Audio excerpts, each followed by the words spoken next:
The La ilaha illallah, like the Mi'raj, it is an ocean.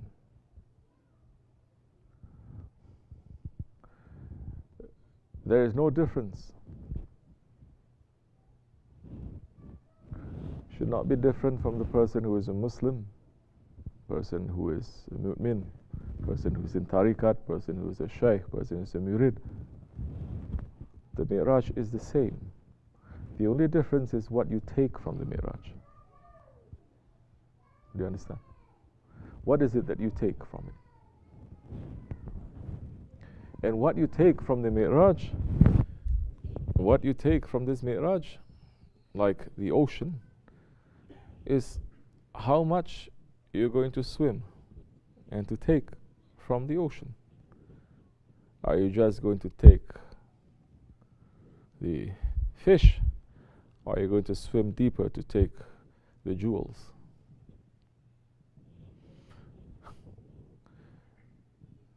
Inshallah Rahman, we're asking Allah for forgiveness, and it is our intention tonight to remember and to commemorate and to give high value to the ascension of the Prophet ﷺ, to the Isra and the Mi'raj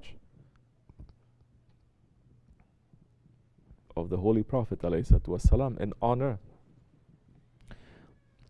that was only given to him, not to any other prophet.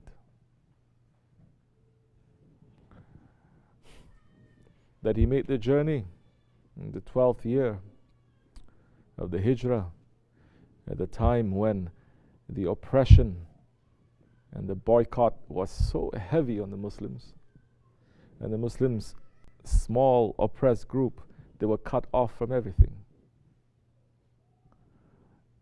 and they were free. It was free for all the other tribes, all the other mushriks, to attack the Muslims, because the uncle of the Prophet ﷺ, who was protecting him, he passed that year.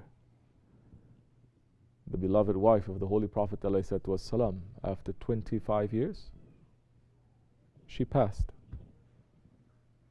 Hazrati Khadija. That those who were weak, their faith was just shaking.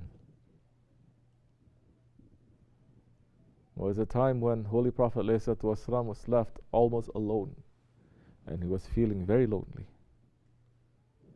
It was a time when they had finished oppressing them. Now they want to destroy his spirit. And Abu Jahl came to him and insulted him, saying, "You say you're a prophet. If there's going to be a prophet, it's going to be me, not you. Where are your followers? Where is your power? Where is your wealth? Nothing. You have nothing." And he asked 7 of the highest born mushriks, leaders, to come and to insult the Prophet or something like that too. The Muslims become open target. Sound familiar? And there was a time when Allah subhanahu wa ta'ala commanded his angel Jibreel alayhi salam, he says, "Go down." He was in the house alayhi salatu wasalam of Hazrati Ali's sister, Hani. After the Isha prayer, he lay down, and Allah subhanahu wa ta'ala saying, "Go down to the world and take my Habib. He may be very lonely in this world among his own people. Nobody wants to know him, and nobody cares for him.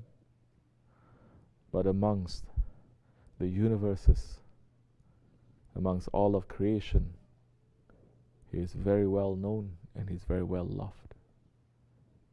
Take him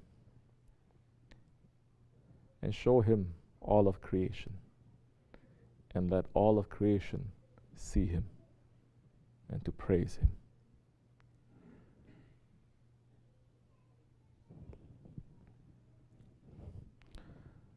They came bringing water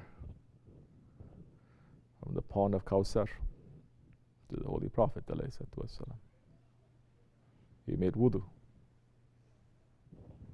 They came and they brought a turban for him to wear. that the archangels, Jibrail and Israfil and Mikael and Azrael, they were spending hundreds and thousands of years winding that turban.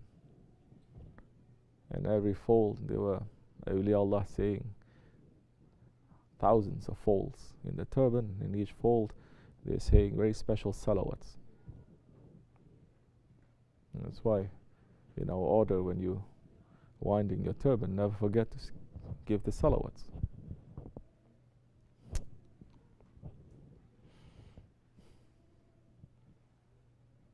And they perform a surgery to him. This is real surgery. They cut his chest open. They cleaned everything from the inside. And they took out one piece of blood clot. That is not what some say it is a sin. No, there is no sin to the Prophet ﷺ. There is no dirtiness. There is no shadow. He is already from light. What they took out was the human fear. That when that is taken, he is able now to see and to witness what no man has ever witnessed. And there's not going to be a fear that comes to him to lock him up. They brought a burak from the paradise of the buraks, where there were millions of buraks, all waiting to become that one that the Prophet ﷺ was going to ride.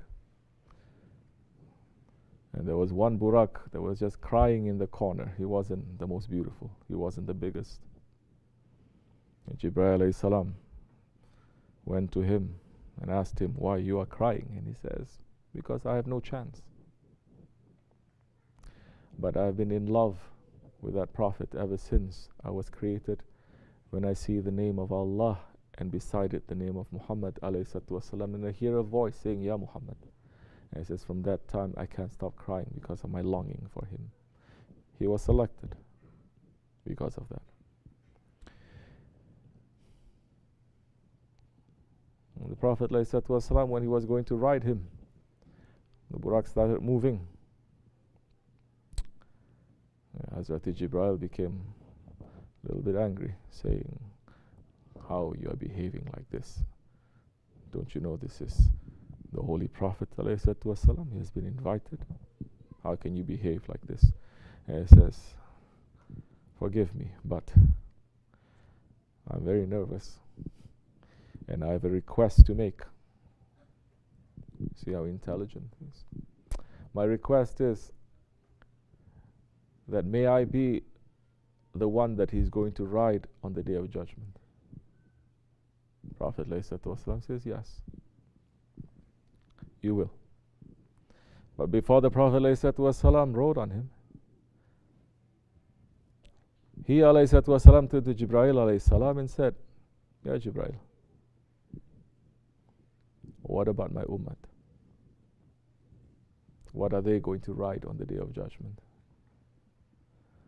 Hazrat Jibreel is saying, say, Ya Rasulullah, as you say. And he says, I want each and every one of my ummah to have a burak like this. Jibreel alayhi salam saying, it is as you wish. Tonight it is your night.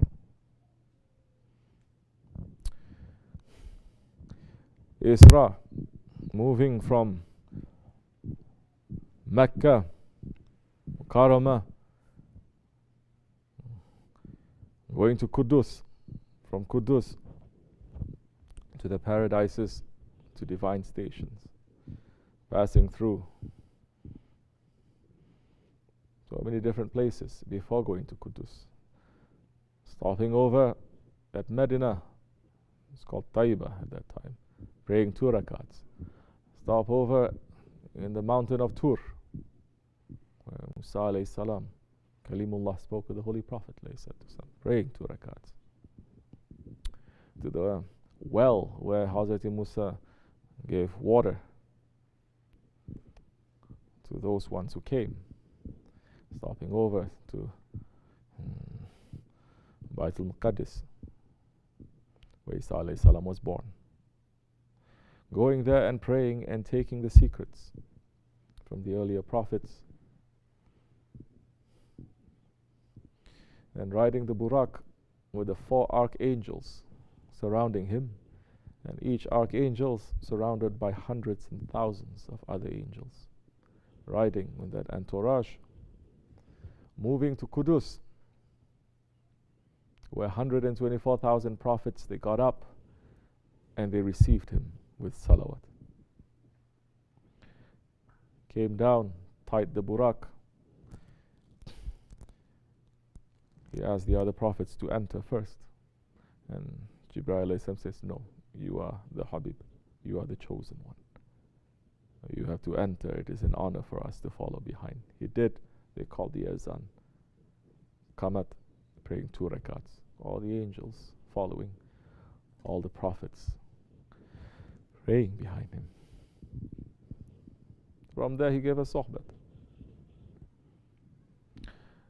From there, 124,000 prophets, they raised their hands, asking Allah to bless the beloved Prophet ﷺ, and to bless the Ummah.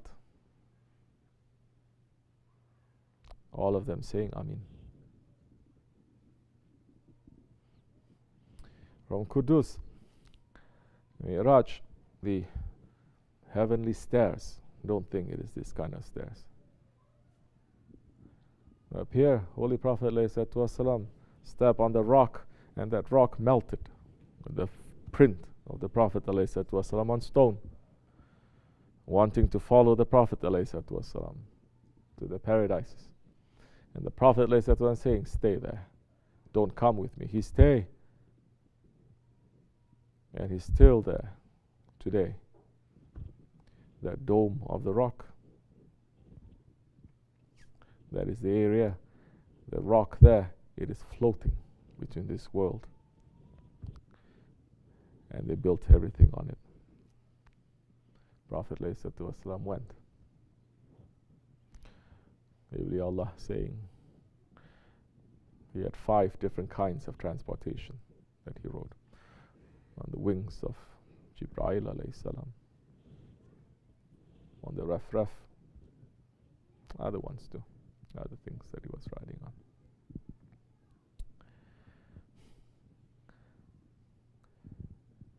And the Holy Prophet ﷺ,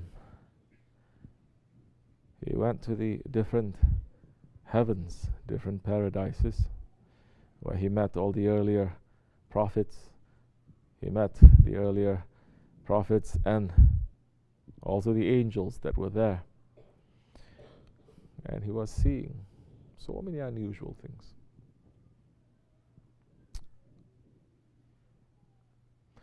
When he was riding the Burak, he heard somebody calling him and saying, Assalamu alaikum. He didn't even answer. He went.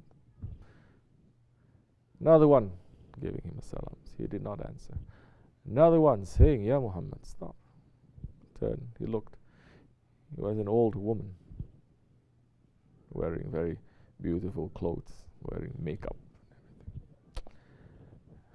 Jibreel alayhi salam saying, it is known to you, Ya Rasulullah, if you have answered her, your nation would have fallen into the dunya, because she was dunya. 2 others that called to the Prophet ﷺ, he was shaitan. He's an old man. And there was one representing the corruption of the Islam that came to the earlier prophets. The teachings of Hazrat Musa and Hazrat Isa, that they have corrupted, and they are calling. And Jibreel alayhi salam saying, if you had listened, if you had heeded, if you had given salams to shaitan, your nation would have followed. If you have given salams to those corrupted ways, your nation would have entered into that corruption.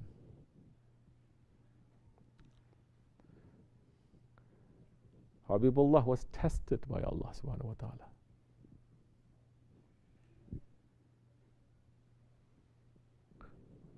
You think we are not going to be tested? You think it is so easy for us to say, madad, and just to do whatever we want to do?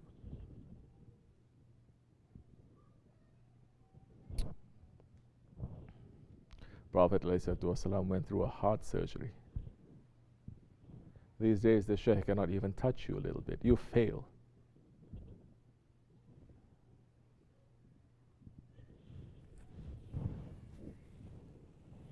Shaitans were waiting on every step to burn the Prophet ﷺ. He was tested. We are his nation. We are the ones saying that we want to follow in his footsteps.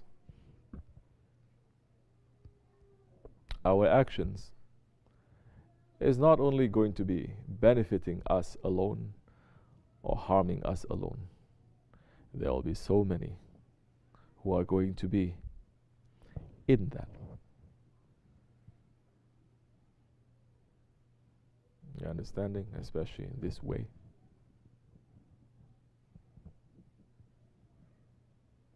Education is for everyone, but those who wants to deepen their understanding, they're going to go to higher forms of academic institutions to learn. Correct? But education is there. If you say science, science is there, mathematics is there. But as much as you want to take from it, that much deeper you're going to be. It is not that education or that knowledge that is choosing you. You are the one who's choosing that knowledge. So the knowledge of the Mi'raj, how much you want to know, how do you want to know, how you want it to affect your life, how you want it to affect your belief, that much is going to give to you. Majority are not even believing in what I'm saying so many times, like this. Muslims, if they understand the importance of that day and how the angels in all the paradises, they were being very busy decorating the paradises to welcome the Prophet ﷺ. If the Muslims are aware of that, on this night they're going to rush. Not so much to decorate the masjids, they don't do that anymore. Maybe they're going to start doing that for Christmas. Yeah, believe me. We are all one, right? There's a saying, right? Now, Habaibs are saying it is okay to celebrate Christmas. What? No, we're not celebrating. We're saying Merry Christmas. From Merry Christmas, one step, two step, you're going to become Santa Claus. Why not? It's not a big jump there. 1400 years, they say they don't know. Before, their iman was weak, so when they say Merry Christmas, it's going to change their iman. Now, mashallah, Ahir Zaman, all our iman's very strong. So when we say Merry Christmas, it's not going to change our belief or our akidah. Mashallah. They're going to do that. But for Mi'raj, Imam standing up and say, don't take this day to be special. Don't do any special prayers or any ibadat. Not necessary. Because Eid is only 2. Holy day is only 2. Every night is Laylatul Qadr. And tonight there is a meeting between the lover and the beloved.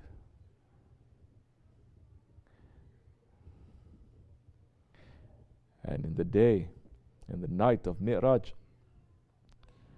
the biggest gift that were given, it was the intercession of the Prophet ﷺ, the mercy. There was promised to his nation. Why do you think the mercy is promised to his nation? We are not going to claim we are that great. We're not. You look at our nation and earlier nations, in terms of prayer, there were people from earlier nations, hundreds of years, continuous prayer. They live long and they worship all their lives. If you talk about civilization, what they made from this dunya, we think our technology is something. Earlier nations, they did more. They discovered more. What is making our nation to be very special is only because of the Holy Prophet ﷺ. The mercy from the Rahmatul lil Alameen that the Prophet ﷺ was given from Allah subhanahu wa ta'ala to us. Allah subhanahu wa ta'ala is showing the special quality of the mercy only to this nation. It's because of the disobedience of this nation, especially in the Akhir Zaman, that all the disobediences of the earlier prophets, nations, we are doing that right now. Earlier nations, maybe they have one disobedience. But in this nation, in this Akhir Zaman, we've collected all the disobediences of all the earlier nations, and we're doing it at the same time. Allah subhanahu wa ta'ala knew that. Holy Prophet ﷺ knew that. And the Prophet ﷺ was asking for the intercession for his nation.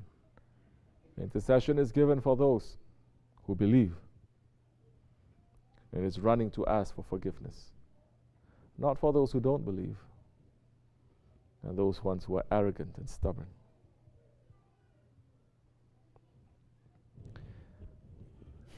When the Holy Prophet ﷺ, in divine, we say divine presence, crying and understanding the disobedience of his nation, where so many other visions were shown to him, how his nation is going to suffer in the hellfire. In this part, so many times the Imams and the Sheikhs, they cancel. They only talk about the mercy of Allah and the love of Allah. Hell is haqq, and our disobedience is also very clear. And if we are not taking that as a lesson to stop us, then that mercy is not going to reach to us. That mercy was trying to reach to the mushriks. That mercy was knocking on the door of Abu Jahl and Abu Lahab hundreds of times. But because they did not open the door, the mercy cannot enter.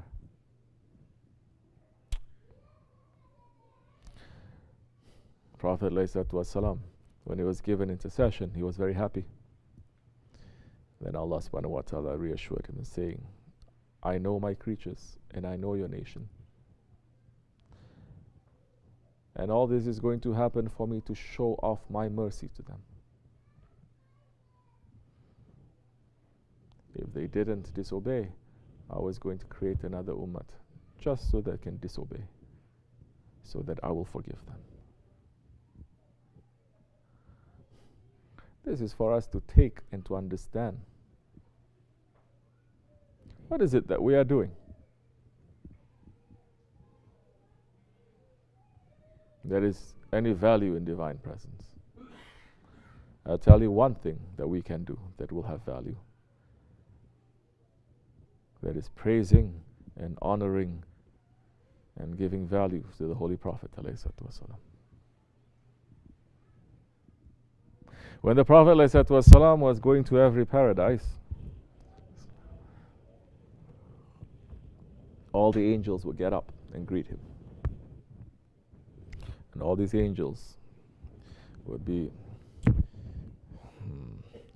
accompanied by thousands of other angels. Their looks, the way they are, it is impossible for this mind to understand, to see. Some of them with beauty, some of them with a terror, a holy terror.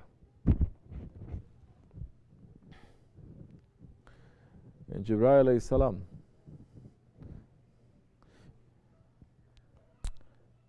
saying to the Prophet alayhi salam, when he went back to the paradises, he saw one angel. The feathers was all pulled out from him. He was just lying down. He was looking, light was taken away from his face. There's no beauty, there's no haibat.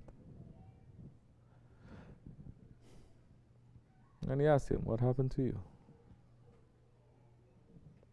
You who was great. And that angel said, yes, I was great. But that night, when the Prophet ﷺ entered, and everyone stood up, I did not stand up, because I was so busy worshipping to Allah. And Allah subhanahu wa ta'ala saying to me, you're not standing up for my Habib? We take everything from you. When Prophet ﷺ heard that, he prayed for the angel, saying, tell him to recite 10 salawats for me. When the angel heard that, he recited 10 salawats, everything was given back to him. Oh, the value of the salawat. The value of the salawat in divine presence. We cannot even speak about that openly.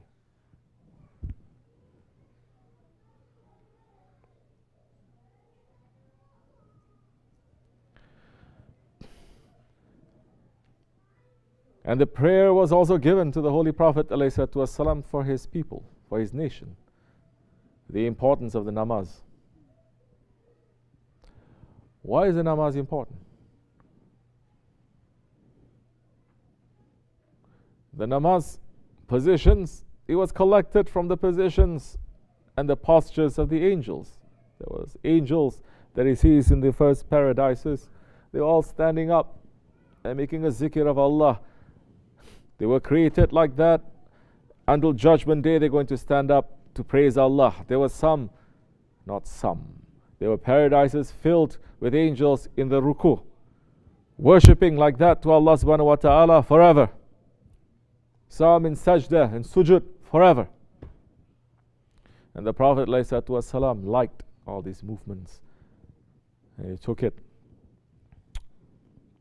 and is giving it to us. The earlier nations were not given these postures. But understand now, why was a prayer given on this night? So many things were given, but why was a prayer given on this night of the Mi'raj? There's a very big sign there. For a believer who believes.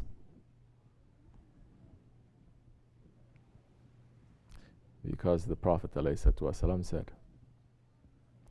the namaz, the salat, it is a mi'raj for my nation.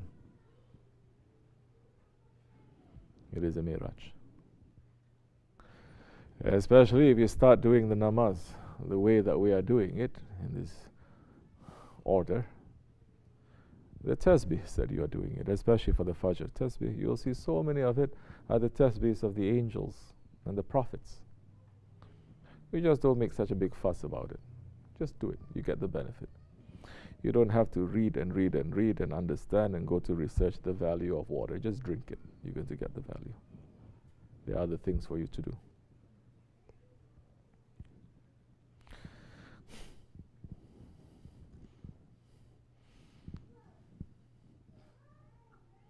And Allah subhanahu wa ta'ala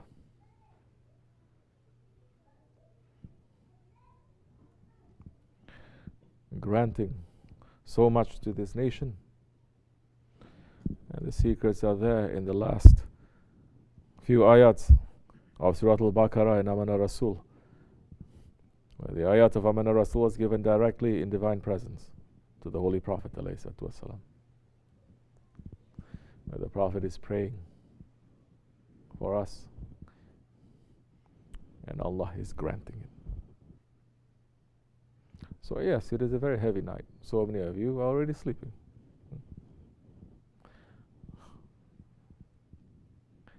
Because this kind of sohbats we don't make very often. Only those ones who are strong are able to hold on to this. Because it comes with a lot of heaviness. We are not just recounting maybe it is happening again. Cannot be sleeping. But you must build up to that strength. Miraj is sleeping. Don't sleep during Miraj. Prophet ﷺ did not sleep. You understand? Find ways to pull yourself out, to step on your ego. Find ways.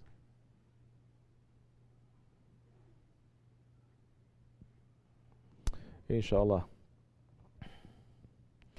So many things happen in the Miraj.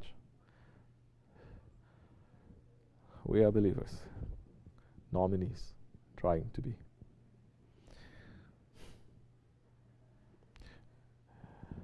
And we're asking Allah to make us to become clean ones, to be able to be the dust under the feet of the holy ones who are granted that Miraj.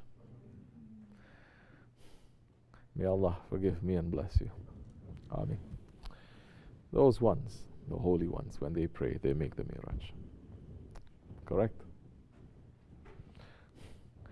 When they look down, we see everything. When we look down, we only see the carpet. But at least, let us to be behind them.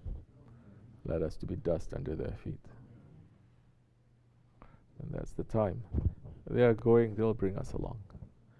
If you say, I'm not going to follow no one, no sheikh, no imam, no nothing, make Miraj on your own. But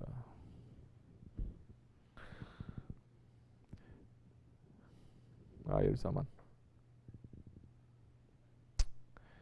And the Miraj was the event that separated the believers from the weak ones and from the hypocrites. May Allah not make us to be a hypocrite, inshallah. This much is enough. Wa min Allahu tawfiq. Fatiha.